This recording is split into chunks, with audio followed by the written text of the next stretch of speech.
Hello বন্ধুরা, তো রাতের খাবার নিয়ে বসে পড়েছি। রুটি আর মাছ ভাজা। রাকেশ আমার পাশে বসে আছে, ওকেও রুটি আর মাছ ভাজা দিয়েছি, কারণ রাত 10টা বাজে, প্রচুর গরম পড়ছে। খাওয়া দাওয়া চালু করে দিয়েছি। খাওয়া দাওয়ার পর ছাদে গিয়ে চুপচাপ বসে থাকতে হবে, কারণ ঘরে যতই কুলার চলুক হাওয়া নেই। খেয়ে দেখ বাবু, ভালো হয়েছে না? ভালো লাগছে না বন্ধুরা? মাছ ভাজাটা দারুণ হয়েছে। রুটির সাথে বেশি ভালো লাগে। শুধু মাছ নেই, ঝাল পেঁয়াজ সব কিছু দিয়ে একসাথে ভাজা করেছি। শর্টকাটে করেছি, কারণ বাজারে গেছিলাম, অন্য কিছু নিয়ে আসিনি।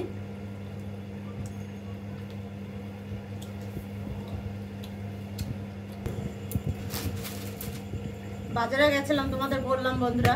তো দেখো বালিশের কাভারগুলো,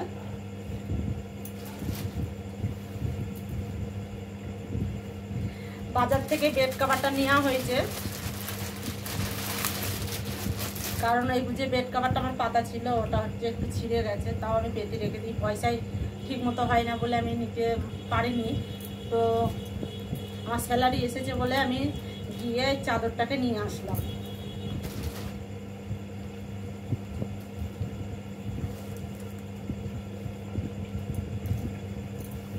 এটা উল্টো দিক, এটা সোজার দিক।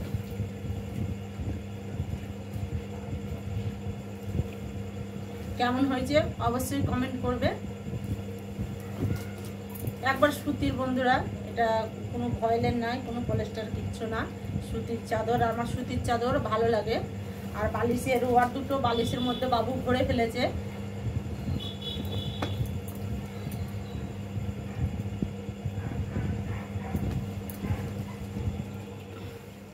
তোমাদের একটু কাছ থেকে দেখাই।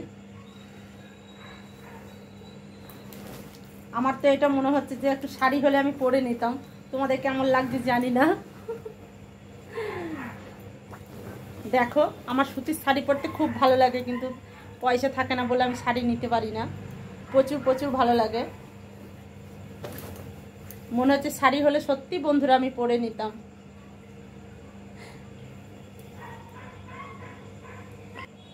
তো বন্ধুরা, বিছানার চাদরটা পেরে কত সুন্দর লাগছে দেখো।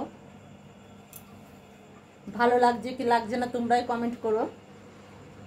আমার তো বেশ ভালো লাগছে, কারণ ছাপাটা খুবই সৌন্দর্য লাগছে আমার কাছে, বেড কাভারটা। তো দেখো বালিশগুলো এদিকে রয়ে গেছে, এখানেও বালিশ রয়েছে।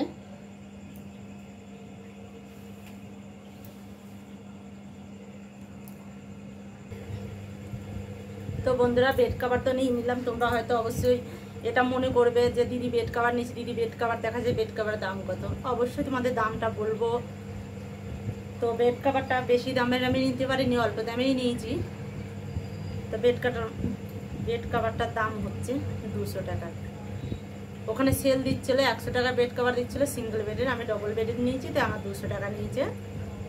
তো আমার এই কালারটাই পছন্দ হলো, আর কালার ছিল শুধু লাল লাল, ওই জন্য আমি নিইনি। এটা যেহেতু সাদা সাদা রয়েছে বলে এইটাই আমি নিলাম। আর রাকেশও গেছিলো আমার সাথে, রাকেশ বলছে মামা এটাও নাও। তো মামা এটা নাও যেখানে বলেছে, তার জন্য এই বেড কাভারটাই আমি নিয়েছি। আর বন্ধুরা, তোমরা দেখতেই পেলে খাওয়া দাওয়া করছিলাম। খাওয়া দাওয়া করে থালা বাসন কিচ্ছু ধুতে পারিনি, সব রেখে দিয়েছি, যেহেতু আজকে শনিবার, কাল আমার অফিসে ছুটি আছে। আমি যেখানে কাজ করি ওখানে কাল ছুটি আছে, প্রত্যেক সানডেতেই ছুটি থাকে। ওর জন্য আজকে থালা বাসন আমি কিচ্ছু ধুতে পারিনি, আর ধুবেও না। ওগুলা এইভাবেই থাকবে, কাল সকালে ধুয়ে নেব। রাত তো অনেকই হয়েছে, আবার ঘুমানোর ব্যাপার আছে। রাকেশ ছাদে বসে আছে। রাকেশ এখন আসেনি, খাওয়া দাওয়া করলো, দিয়ে ছাদে চলে গেল। আর প্রচুর গরম পড়ছে বন্ধুরা, আমার মুখ তো ঘেমে যাচ্ছে, তার জন্য আমি উন্নাটা নিয়েছি। আর উন্নাটা নিয়েছি বলে মাথাতেও দিয়ে নিলাম। দেশে থাকি, ওখানে তো শাড়ি টাড়ি পরতে পারি, এখন তো কিছুই পরি না, শুধু টি শার্ট।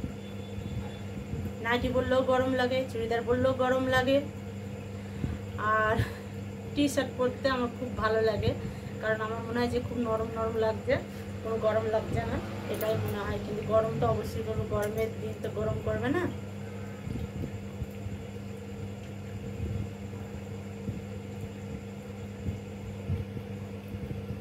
তো বন্ধুরা, ভিডিওটা আর আমি বড় করতে চাই না, কারণ ব্লগ বেশি বড় হয়ে গেলে ভালো লাগে না, তোমরাও অধৈর্য হয়ে যাবে, দিদির ব্লগ দেখতে চাইবে না। আর তার ভিতরে আর একটা কথা,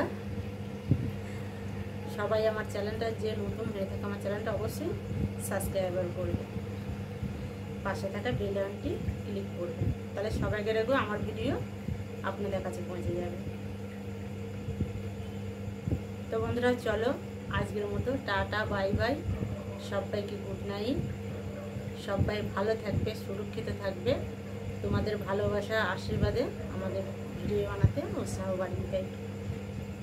সবাইকে নমস্কার।